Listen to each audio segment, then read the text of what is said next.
Step into a European city and it immediately feels intentional. Streets bend naturally, plazas open like little theatres, and even the side alleys feel alive. There's rhythm in the randomness, an underlying logic disguised as charm. None of it is accidental. It's the result of centuries of trial, grit, and survival. Europe isn't just old, it's engineered. The bones of its cities were laid in eras when efficiency determined who thrived and who didn't. What looks like art is often strategy.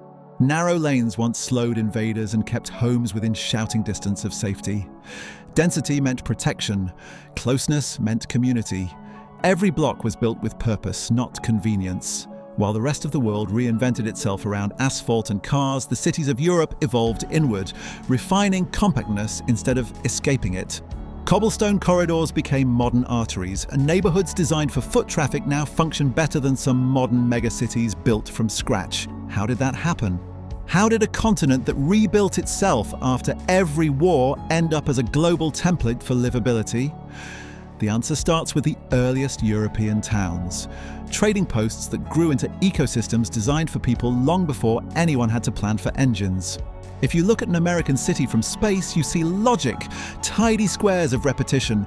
But on the ground, it's sterile, stoplights, vast parking lots, streets lined with drive-thrus. Then you glance across the Atlantic and everything softens. Instead of rigid grids, there are spirals, plazas, little pockets of life stitched together by centuries of footsteps. European cities grew organically outward from plazas and markets, prioritizing proximity over scale. In Paris, the city's pulse still beats within its medieval core. In London, historic trade routes became streets that twist like handwriting. And in Copenhagen or Florence, every block still folds comfortably within walking distance of work, markets, and home. That's not nostalgia, that's efficiency perfected. People didn't design cities around vehicles, they designed them around each other.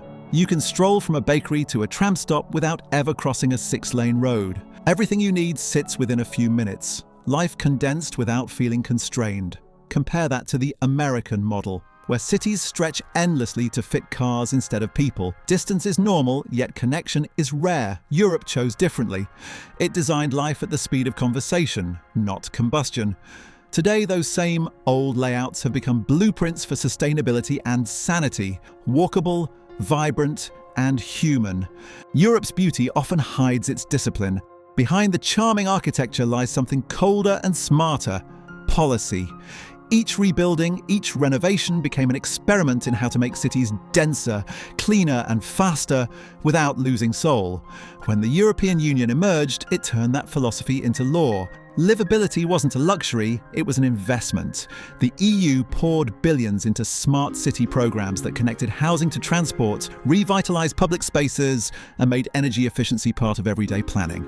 Between 2014 and 2020 alone, more than €100 billion went directly toward improving the way citizens move and live.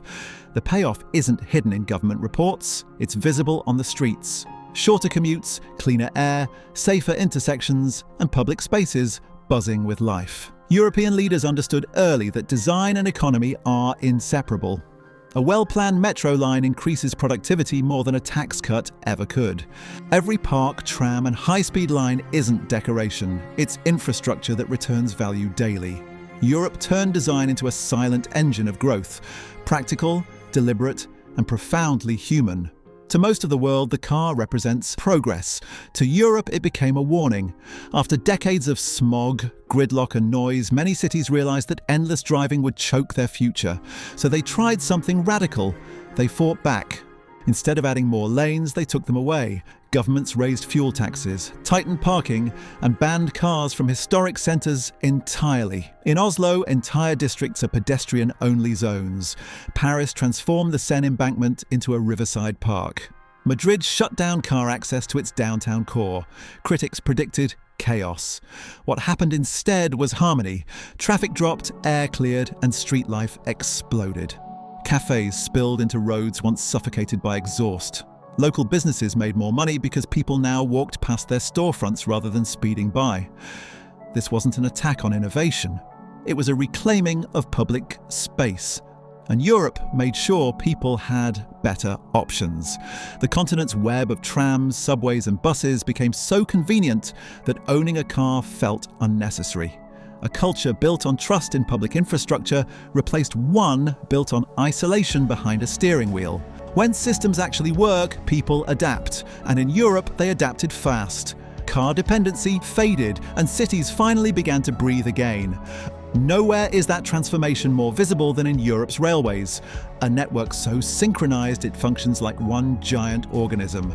33 nations stitched together by steel and precision timing. From France's TG Fai to Germany's ICE, from the Eurostar to Italy's Frecciarossa, the entire continent runs on connection. You can board in Brussels, sip coffee while the countryside blurs by, and step out in Barcelona just in time for sunset. No passport stamps, no friction, just flow. This network wasn't easy. It required decades of cooperation, aligning timetables, engineering standards, even power systems across borders. But the result is breathtaking. Countries that once battled for territory now share tracks, proving design can do what politics sometimes can't: create unity. In contrast, vast regions elsewhere still struggle with fragmented or forgotten rail infrastructure. Europe turned transit into identity, moving seamlessly between cultures until the concept of far away almost disappeared. Interconnection became more than movement. It became a mindset.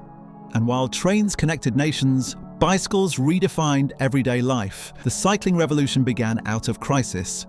In the 1970s, rising accidents led thousands to protest unsafe roads. The response wasn't slogans, it was blueprints. Cities like Amsterdam and Copenhagen rebuilt themselves around two wheels. Dedicated lanes, safer crossings, and urban cores free of car dominance turned cycling into habit and pride. Entire generations grew up seeing bikes not as sport, but as standard. Today, in some neighborhoods, bikes outnumber cars 10 to 1.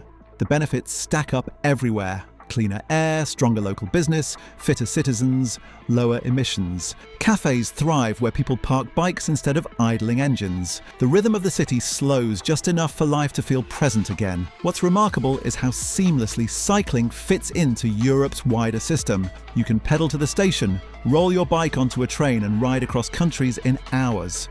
Movement feels personal, flexible and light. Design tuned perfectly to human rhythm.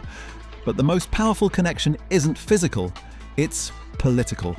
The Schengen Agreement erased internal borders across most of Europe. 27 nations now share one invisible frontier, turning what used to be international travel into a daily commute. That single policy transformed design itself. Cities suddenly needed infrastructure to handle a moving population that crossed borders for work, study, and leisure. High-speed rail and efficient airports became essential links, binding economies together through motion. This freedom reshaped identity. A Belgian might live in France, work in Luxembourg, and vacation in Spain, all within one seamless network. Architects and planners had to think continent-wide, creating stations and public spaces that feel intuitive across languages and cultures. Step into a train station in Prague or Milan, and the signs, flow, and layouts all make sense. That consistency is Europe's quiet brilliance. Unity without conformity. Even the stone fortresses that once divided kingdoms now anchor modern terminals and public squares. Europe didn't erase its past, it built upon it, literally connecting old walls with new rails. People call Europe well-designed because it's beautiful, but beauty is only the surface. Its real genius lies in empathy. The continent designs for how people live, not for how things look. Walkable streets invite conversation. Parks shrink stress. Reliable transport builds faith in shared systems. Every bridge, avenue, and tramline is a reminder that society works best when everyone moves together. Where other regions design for independence, wide lanes, private cars, gated suburbs, Europe designs for interdependence. It values closeness over sprawl, experience over scale. Its cities evolve without losing their heritage, modernize without amputating their soul. Cobblestone roads now carry electric trams. Historic plazas double as climate-neutral gathering spaces. The continent proves that progress and preservation don't have to fight. They can coexist, elegantly and efficiently. Good design in the end isn't about flash or size. It's about intent, shaping life so it feels effortless, yet connected. Europe shows that the smartest cities aren't the biggest or newest. They're the ones built for people first and forever. And maybe that's why when you walk through its streets, everything feels like it just works. Because for centuries, Europe had one unshakable rule that the rest of the world still hasn't learned. Cities exist for people, not cars.